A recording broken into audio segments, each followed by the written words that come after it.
What is good, NIO family? It's Rey-Jay back with another video. And in this one, I want to break down what's going on with NIO, Tesla, SPY, Nvda, and the QQQ.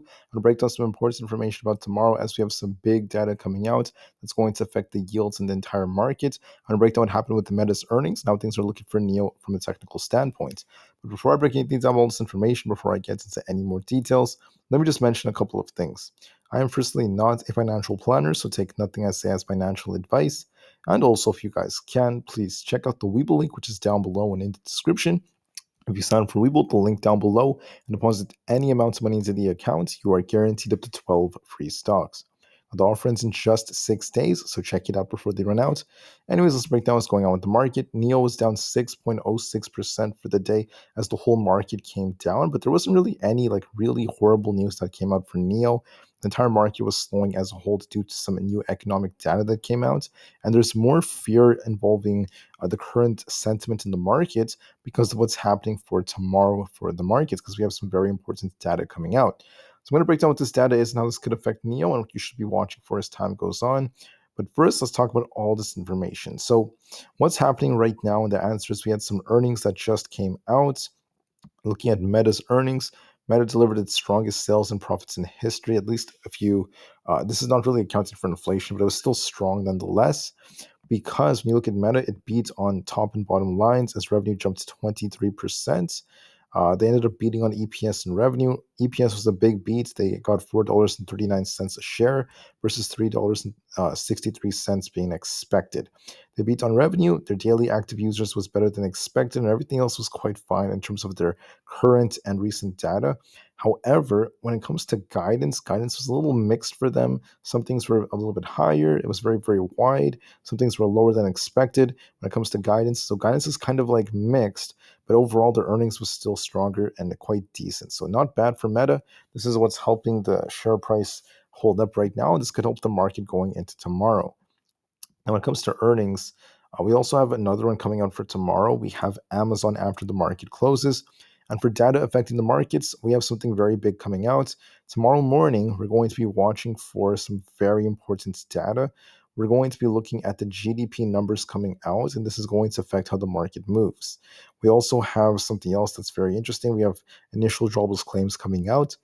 All of this data will affect how the market moves, so make sure you're ready for it. We also have a couple of Fed speakers. We have Waller. We also have a few others who are going to be speaking very soon. So we'll be watching to see what they say.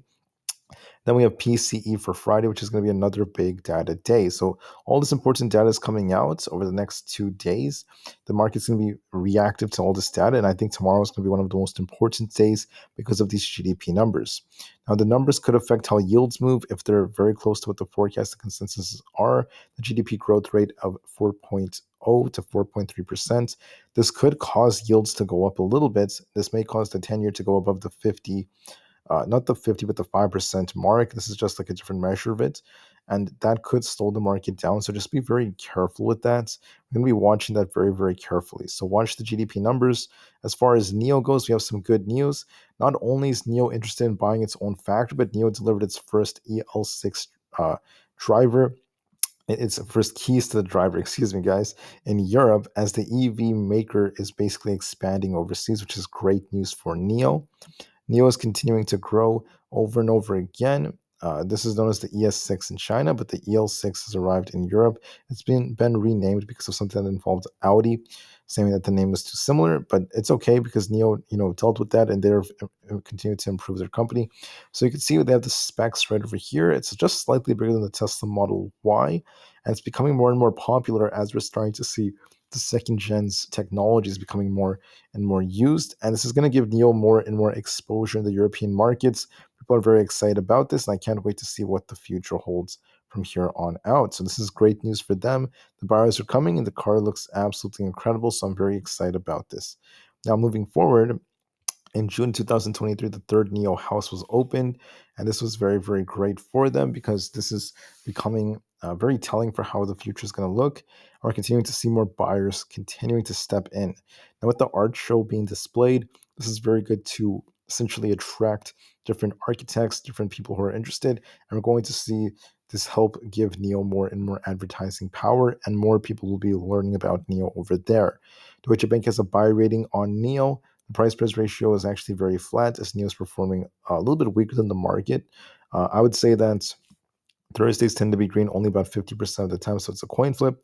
And watch for more volatility during the second hour of the day and also the second to last hour. And last but not least, I think that's when you look at volume at about 28 million in volume, that's a little bit below average. So that's going to be very important to note. So, what's going on with NIO? How are things looking? Let's break all this information down. When it comes to NIO was down 6.06% for the day and continuing to sell off even more. But looking at the current structure, this looks like a head and shoulders. So I could see NIO drop a little bit more. We could see it get very close to the 7.3 to 7.4 area, then bounce. We're looking for a bounce right over there, as we've seen this thing kind of ping pong off this range many times. So look for a bounce, a small drop in a bounce tomorrow morning, and you should try to bounce with the market, at least just temporarily, then just trade sideways. And I think we're going to get a very flat day. So it's going to depend on the data and the GDP numbers, but from a technical standpoint, we're going to likely see some upside in the market because SPY has a nice bullish divergence on the 30 minutes time frame, but it depends on if we hold for a 17, because if we continue to drop, we could continue to develop this. But if we hold 417, we're going to see the market rebound towards 420, and then we could see SPY kind of like reject off that and just trade sideways. If we break 420, watch 422, and then we can try to fill this gap above. But I think the most likely possibility would be a rebound towards 420, then some sideways action after that. For Tesla, we're approaching some critical support at 210. We could see some buyers step in, try to push it back to 215. I'm going to be watching for that as time goes on. It is looking a little weak, but with SPY potentially bouncing alongside Apple, as Apple also happens to have a bullish divergence, we could see Apple come up to 172, then cool off a bit. So that could help the market to some extent. With Meta being positive on earnings, this could help the markets. The QQQ is, if we hold and get above 350, look for a rebound towards 352.5, then maybe all the way up here towards 354. If we break that, but as of right now, it's going to depend on data, but that is the most probable move. We could see Nvidia drop a little bit more towards this range down here, right? We have this 407 to 409 support. We could just tag that, then bounce, and we could see buyers trying to bring it back up towards 420. So with that being said, what do I see for NIO? I mean, the market looks like it could attempt to bounce, but NIO's looking kind of weak. I wouldn't be surprised if NIO drops a little bit more, right? We could go down to about the 7.5 area. If that fails us, then watch for 7.3 or so. Then buyers should step in and try to push it right back up. And we could get a very flat day tomorrow overall. So I think a little drop in a pop is very likely for NIO. And we're going to be watching all this data, especially the GDP numbers, an hour before the market opens. That's going to be very, very impactful. All right, guys. So thank you all so much for listening. I hope this video was helpful. We have so much information coming out. We have Powell give a speech, but he didn't really say anything too crazy, luckily.